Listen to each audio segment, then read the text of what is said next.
Hello mga kasesep, nandito nga pala tayo sa Freshwater Aquaculture Center ng CLSU. Sila nga pala ang partner natin sa research and development na para sa Australian Red Claw Crayfish. Tara, samahan niyo ako para malaman ninyo kung ano ang sinisimulan namin dito.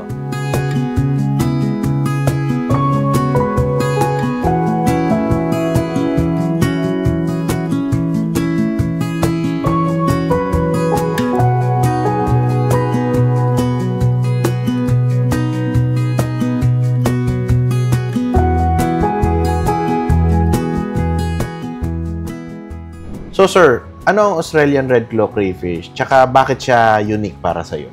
Ang ARC ay ito yung usually tinatawag na freshwater lobster. Okay? I think it's unique because sa Philippines, bagong-bago ito. So medyo this is an industry that is really emerging na kung saan we're looking into potential economic impact nito sa ating mga farmers. So sir, ano naman ang potential ng crayfish farming para sa'yo? Well, in the future, I think sa ngayon actually nakikita na natin ang malaking potential ng itong ARC, ano? So kaya nga ngayon usually ang government they're already starting an effort to legalize itong ARC because ito ay emerging industry na nakikita nila. So once na ito ay ma-legalize na, I think magiging malaki ang impact nito sa ating mga fish farmers, okay? Sa ating mga enthusiasts, hindi lang sa backyard scale but also in a commercial scale. Sir, ano yung mga challenges na nakikita mo para maging successful to? I think sa lahat ng mga sector o industry, may mga challenges yan. Since itong ARC sa ngayon is bago, so kailangan magkaroon tayo ng sarili nating guidelines or parang Bible on how to culture it. Sa ngayon sa Philippines, medyo umaasa pa lang tayo sa mga information from abroad. But we really have to generate information from our own based on the Philippine condition. Kaya ang nakikita kong challenges dito is how we can generate information. So as dito sa Central Luzon State University, specifically sa Freshwater Aquaculture Center, ang aim namin dito is to explore the different aspect that we could explore in order to help our farmers in terms of increasing their production, making their production successful. So yun na yung parang goal ng research natin. Yes. Paano matutulungan ng research yung mga farmer natin sa future? Tingin mo, sir? Yes, I think malaki ang matutulong ng ating research undertaking sa ating mga farmers. So, kung titingnan natin, it's a basic information that would really help our farmer. Specifically, like for example lang, halimbawa sa simple feeding, it will give us an idea paano ba kumain, gaano ba karami kinakain, will it be profitable. So yung simpleng aspeto sa feeding lang is really very important information from research to be translated into the production side para sa gamit ng ating mga farmer. Tama yan, sir. Kasi kaming mga farmers, di ba bago pa lang din, diyan kami nahihirapan yung mga bagay na wala kang mahanap pa kung ano yung susundin mo. So, anong nangyayari? Kanya-kanyang method, lalo na yung para sa mga beginners. And yes. Nagtatanong sila dun sa mga mas may expertise na dun sa field. So, yes.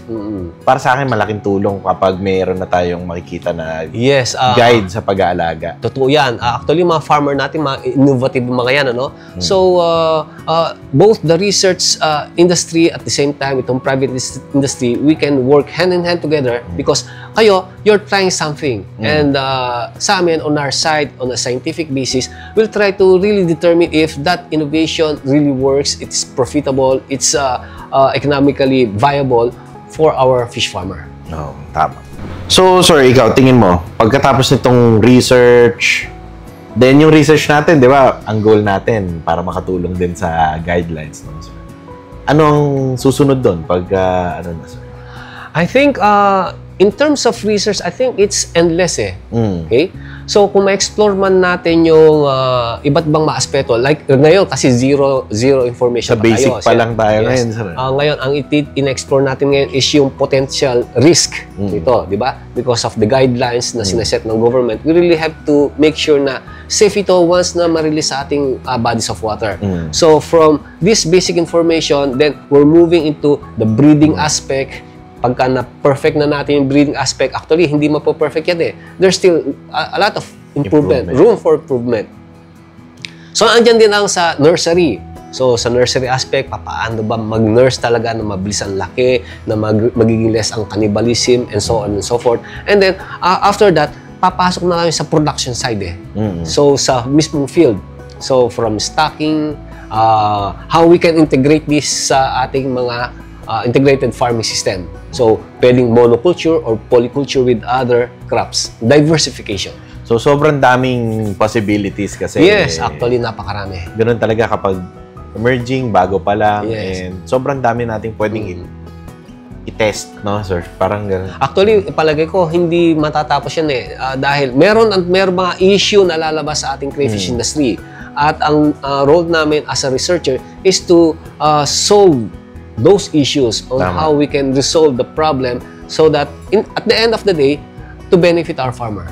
Ako nga, sir, isa sa pangarap ko sa ginagawa natin dito sa research, sana makasolve ng ibang problema yung ginagawa natin, yung research natin. For example, makasolve ng ibang peste, Yes. crayfish, di ba? Yes. Or makapagpalaki ng income ng mga ibang farmers. Yes. So, tingin ko malaking tulong yun sa future kung Yes. magiging successful tayo sa ganun. Like for example, right now, sa ating rice industry, ang problem ng farmer ngayon is talagang napakamura. Kung minsan pagka-harvest season, napakamura. So, at the end of the day, nalulugi pa sila.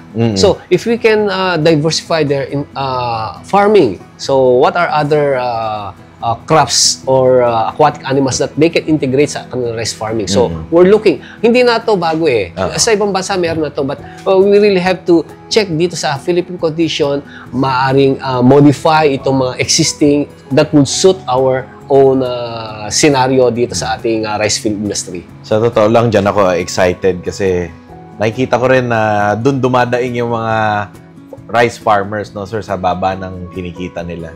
Sana makatulong yung crayfish farming nga. Yes, I think makakatulong yan.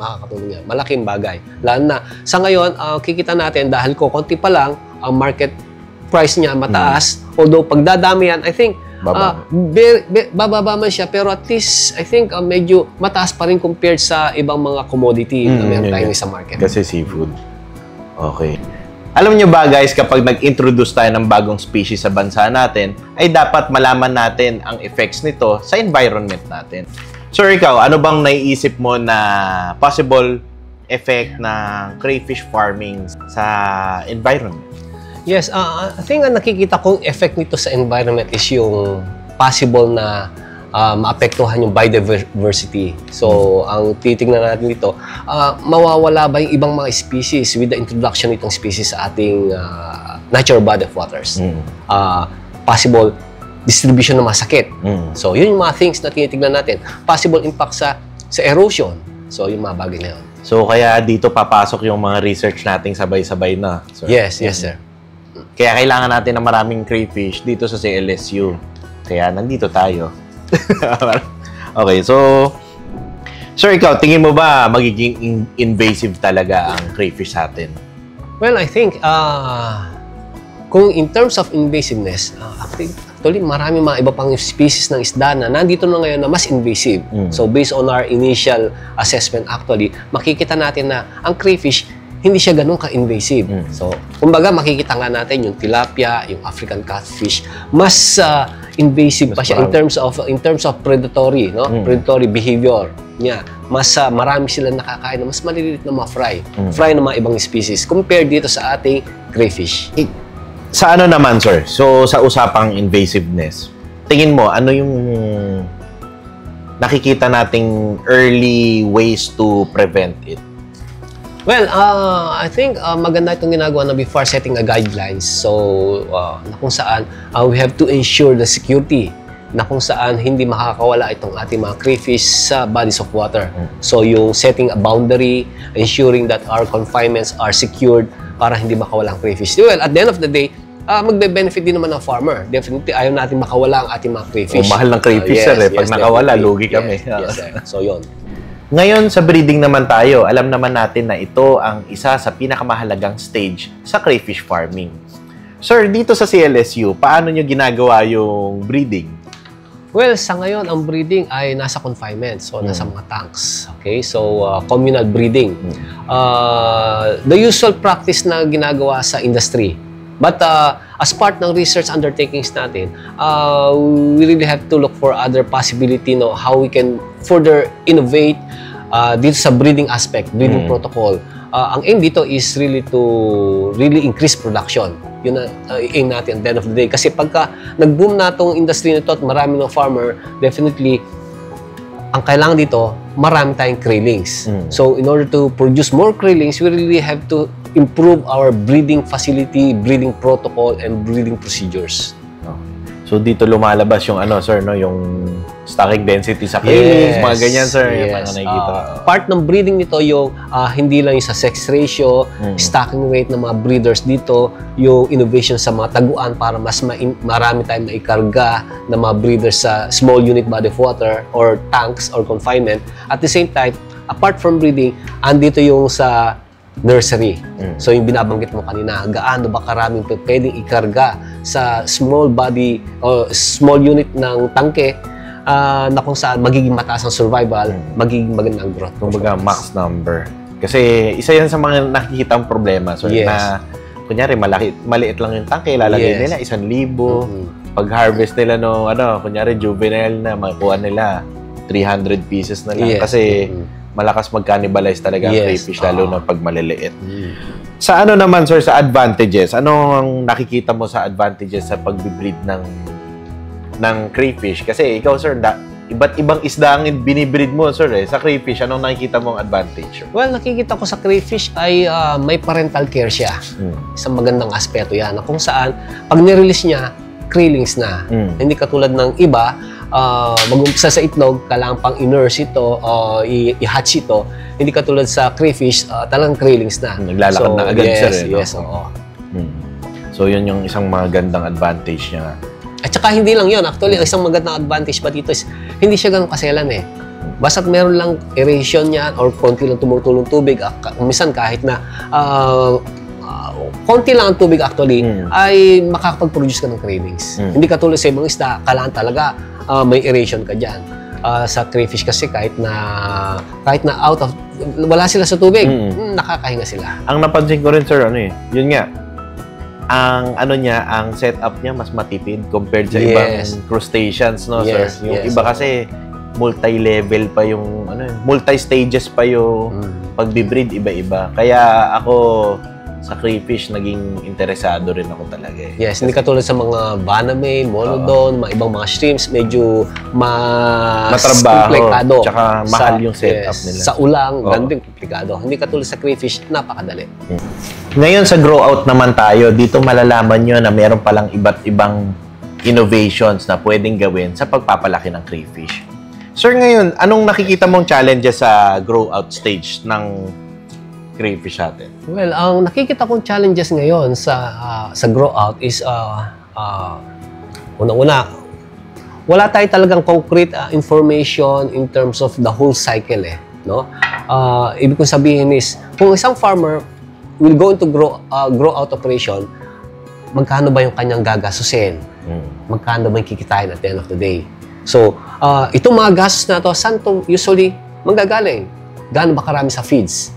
Kasi usually sa aquaculture industry, feeds ang pinaka-mabigat. 60-70% ng gastos dyan. Ngayon, nakikita ko, ang crayfish, gaano ba kalakas ito kumain? Maganda ba yung FCR? So, yun yung mga challenges, yun yung mga excitement na tinitignan ko ngayon in the culture of crayfish sa ating grow-out facilities.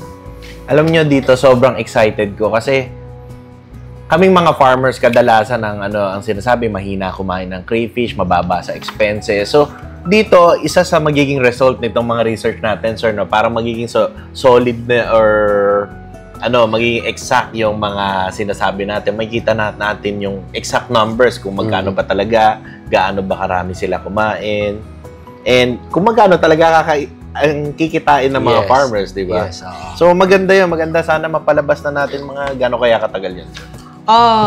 Itong first cycle natin, I think it will take 4 months, 5 months. So, along the way, maaaring meron pa tayo nakikitang mga possible improvement sa ating operation. So, hindi man natin ito makuha ng one shot But I think within a year, we can generate enough data already, a baseline information sa growth operation ng crayfish. Malaking bagay yon, sir. Napakalaking bagay. Tsaka ito, yung susunod naman, sir, yung meron tayong research or tinetesting, di ba? Di ba dito? Sir, ano naman? Sabi mo nga kung ano yung ginagawa natin na kasama yung mga palay. So, yes, actually, aside sa monoculture, kasi dito may monoculture tayo na crayfish lang, no? So we're looking to possibility of diversification, okay? Yung rice crayfish, okay? Ang aim nito is really to help our farmer increase their income, okay? Because sa rice, alam naman natin medyo problematic ang rice industry. So aside from that, we're also looking to possible polyculture. Kasi ginagawa naman na yan no? Since ang crayfish ay nasa baba, so we have to maximize yung tubig sa water column. So we can introduce a polyculture of tilapia and crayfish and other fish siguro. May nakita nga ako, parang pwede sa bangus, no, sir, sinend ko. Pwede rin. Dahil ang bangus is pwede rin urea-haline kasi yan. So pwede yan sa syrup or fresh water. Yes. So, sir, pwede mo bang i-explain paano nangyayari yung rice crayfish, yung plano natin? Yes. Usually, this rice crayfish, medyo kinakapapa natin. But we are guided by different practices from abroad. So, dito kasi, sa kanila, ini-stock nila ng malalaki na yung palay para at least medyo shaded. At mas maganda, para medyo coordinated or somehow medyo makahabol naman sa harvesting ng palay sa size ng crayfish. So, we're looking into stocking larger size ng crayfish. Okay? So, hindi yung craylegs pa lang. Okay, so yon. Sa growth aspect, we're looking also dito sa size ng i-stock natin. Kasi malaki ang impact dito sa survival. So, yung predation. So, yun yung mga bagay na tinitingnan natin sa growth operation. Tingin mo, sir, magkaka-epekto ba to sa yield ng rice? Ang palay kasi kailangan niya ng pesticide. Yan ang practice ng mga farmer. Pero bawal yan sa pag merong mga isda or lalo na sa crayfish kasi very sensitive yan. So, dito, we're looking into maaring bumaba man ang yield pero mako-compensate or more than sa price ng crayfish. Okay. Aside sa ganung aspeto, we're going to organic farming. So, yun yung ganda doon. So, less pesticide, yung mga beneficial, mga insects somehow, medyo dumadami sa ating palayan. Okay. Meron akong nakitang research, sir, yung pag kumain daw yung crayfish, maganda daw silang mag-process ng kinain nila, then yung nilalabas nila, magandang pataba daw sa halaman. Sana ganun nga lumabas sa research natin. So, tingin mo, sir, anong magiging advantage nito sa dahil integrated system yung farming natin? Sa integrated farming system, lalo na sa rice tsaka crayfish, so we can maximize the profit per unit area. Okay? So, kumbaga, andyan ang palay, pwede pang mag-increase ang profit by incorporating crayfish. So, napakaganda nga nun, lalo na matutulungan natin yung mga rice farmers. No, ang titingnan natin dito is magbe-benefit both yung rice tsaka crayfish. So, hindi maapektuhan yung rice dahil yung crayfish, hindi rin naman maapektuhan yung crayfish because of the presence of rice. So, may mutual benefit from each other sila. So, sa polyculture naman, sir, kasi ano ba tawag, sir, sa rice and crayfish? Hindi ba polyculture? Hindi. Integrated, usually integrated farming yun eh. So sa polyculture, anong tingin mo pwedeng isama sa kanya? Yes, so sa polyculture, pag sinabi kasing polyculture, yung aquatic animals pareha sila, no? So, ang tinitingnan natin na pwedeng isama dyan is basta't hindi maapektuhan ng presence ng isa yung isa. So, hindi sila parehas ng kinakain at ng tinitirhan. Kaya kung nasa ilalim ng crayfish, ay dapat maglalagay tayo ng isda na nasa taas. So, titingnan natin dito yung mga ating mga tilapia. Okay, tilapia, tama. Kasi siya, no? Sa taas sa kumakain ng tilapia. Sa water column siya. Hindi masyadong malakas kumain kagaya ng hito. Yes, hindi pwede rin yung bottom dweller na hito. Kasi ang hito sa baba. Pagka nagmo-molt ang ating crayfish, delikado sila. Masarap sa kanila yan. Malambot eh. Tingin mo ba, sir, magiging mas profitable kapag nag-polyculture tayo sa crayfish farm? I think mas magiging profitable siya. Hindi lang Well, kung titignan natin in terms of intensification, no? Pag we're into really intensification, maximizing yung dami ng isda per unit area, monoculture usually yan. Pero but if we're looking to environmentally sound, sustainable aquaculture, mas maganda pa rin ang polyculture. So, just to give you an idea, yung Pinos Monodon noon, no? Noong tumaas ang presyo, nag-monoculture yan, nag-intensify, hanggang sa nag-intensify. Okay. So, nangyari dyan, nagkaroon mga diseases. Hanggang sa gumamit mga antibiotics, naglaylo, pero hindi na nakayanan. So, at the end of the day, sumuko mga farmer. Kaya nag-stop. Ang natitira na nag-operate ngayon, yung mga nagpa-polyculture. So, kasi hindi nila inaabuso ang environment. Ganun pala sa sa sugpo. Yes, kaya pagka i-maximize mo yung operation, intensive operation, maaari profitable in short period of time. But we're looking into sustainable aquaculture na kung saan hindi natin sinasamantala yung aquatic environment. So, we're looking to the benefit of polyculture system. Guys, yung monodon sugpo yun. Masyadong scientific si Sir eh. So, pinapaano ko, layman's term, sugpo. Ayan. Sir, pagkatapos ng guidelines, tingin mo, ano yung magiging epekto nito or help sa mga farmers natin? I think, pagkatapos ng guidelines, I think mas maraming farmer na mag-i-engage. Kasi sa ngayon, patago eh. Patago na bulgar. Nandiyan ng social media. But after the guidelines, meron ng set na guidelines, I think malilegalize na. So, mas marami ng farmer ang mag-i-engage into crayfish farming. Sir, makakatulong ba itong magkaroon ng sustainable tsaka long-term income ang mga farmers sa future? Yung research natin. Yeah, I think kasi pag walang research component, may mga problems na na-encounter mga farmer.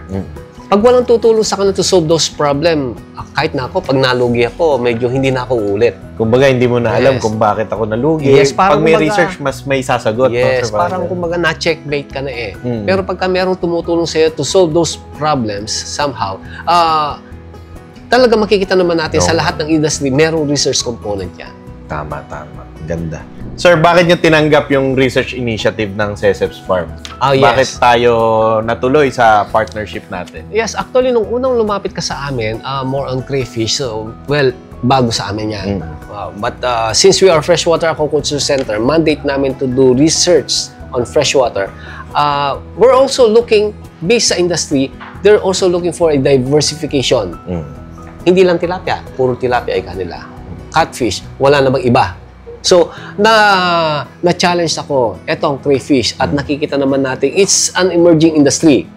So, with the private individual really interested to go into collaboration, sino pa ba ang tatanggi? Okay? Dahil kung government lang yan, I think, hindi ko naman sinasabi na government medyo napatagal ng process. Ako kasi pagka ako ay mayroong isang target na aspeto, as much as possible, gusto ko mabilis. Lahat ng transaction mabilis. So I think, to fast track everything, the presence of private individual who is willing to conduct research work on crayfish, I think that's the best move that we have decided. Kaya nakita naman natin, with the effort na ginagawa natin sa ngayon, nakaka-step forward na tayo. Ginagawa pa lang guidelines, tayo, nag-step forward na tayo. So, kung titingnan natin sa ngayon, it's a matter of race against time. Okay?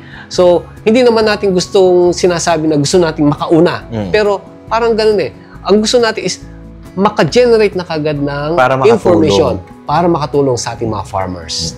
Hindi yung pagkatapos ng guidelines, saka pala mag-uumpisa, maghahanap ng funding from the government. It takes time. Na-experience ko na yan. Siguro it takes 2-3 years after ma-generate pa ang data para magamit ng farmer. But with this, meron ka agad. Kumbaga, action ka agad, resulta agad, we can then deliver agad sa ating mga farmers. Dahil sa pagmamadali rin. No? Yes. Nagmamadali rin kasi guys eh. Yan. So, salamat sir. So, sa totoo lang, masaya ako sa pagtanggap nyo sa amin, and yung ano kasi, parang advocacy namin sa CESEPS Farm din na yun nga, ito, yung lahat ng maipoproduce natin, sa totoo lang, hindi pa tayo magkakilala, sir, naghahanap ako paano ba magagawa yung mga ganitong research and paano magkakaroon ng mga ganitong resulta na makakatulong sa bansa natin or sa future, baka sa ibang bansa pa, no, sir, di ba? I think in behalf of Freshwater Aquaculture Center, medyo papasalamat din kami dahil pinili mo ang Central Luzon State University na makapartner in these research undertakings. Actually, ito nga nakikita ko nga after this research undertakings natin or probably in few months, pag meron kami mga special na bisita, siyempre ihahain na rin namin ang crayfish. Hindi lang puro tilapia, puro pagka inahin namin crayfish, malalaman nila, may crayfish na pala kayo dyan. So, kumbaga, pa-feel na nila na really, Central Luzon State University is moving forward excellence in terms of freshwater research. So, at isa dito yung crayfish. Magfe-flex lang ako ng konti. Alam nyo ba itong research na to, itong may pinakamaraming crayfish na ginagamit sa buong Pilipinas. So, kaya ako, padala lang tayo ng padala dito sa CLSU para rin mapabilis ang resulta. Kasi sabay-sabay, makikita nyo naman, sabay-sabay ang mga research na ginagamit natin. So, hindi rin siya madali, sir, di ba? Hindi siya pang kahit daan, kulang ang daan-daang crayfish. Kailangan natin ng libo-libo dito. So, masaya ako kasi si Sir Carl, nakita ko na naintindihan niya siguro and nakita niya yung goal ko rin sa future. Salamat, sir. Thank you. Makikipagkamay ako sa iyo, sir. Thank you, masaya sir. ako. Ngayon ko lang Yes, sir. nasabi. Thanks, sir. On cam yan.